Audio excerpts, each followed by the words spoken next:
አደራችሁ ሀብት ባይኖራችሁ ንብረት ባይኖራችሁ ትልቅ እስኮን እንዲህ እስኮን እያላችሁ አጠብቁ። ትንሽ ነገር ካላችሁ መጋባትን እንዳትተው። የምታወሩትን ነገር ተው። ሚስት እንደዚህ ባል እንደዚህ እኔ አልለውም። ለዚህ መድረክ አይመጥነንም። እናንተ ኦርቶዶክሳውያን ይሄ የማስረሻን ወሬ እርሱት። የሰይጣንን ሾክሾክታ እንዳትሰሙት። ይሄ ሌላ ነው፣ የኛ አይደለም። ሚስት ዘውድና ባልሽ ክብርሽ ነው። ይሄን ነው መጣም፣ ይሄ ነው ወንጌል። እንዳትጠሉ ወጣቶች።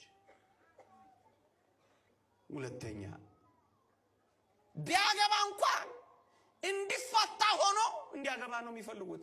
ይሄን ፈላስፎቹ ኮሃቢቴሽን ይሉታል። ተካቶ መኖር ብለው ተርጉመውታል። ሰው ሰብስባ ሽማግሌ ልካ ካህን አቁመው መጋባት አይፈልግም። እናስ ፌስታሏን ይዛ ጥልቅ ትላለች። ሰው አያቅ ምን አያቅ። ያው ቀለል እኔ ቀለል አድርጌ ነው ፌስታል ልጅ ነው መገባው ትላለች። ውሸቷን እኮ ነው። ለምን እንደሆነ ታውቃላችሁ? ትንሽ ካላማራት ሰውየው ፌስታሏን ይዛ አይደል የወጣችው። ፌስታሏን ይዛ ወልቀ በሶስት ቀኑ ለምን አይሆንም? ሰዋራላት ምን አላላት? ምን አጨናነቃል?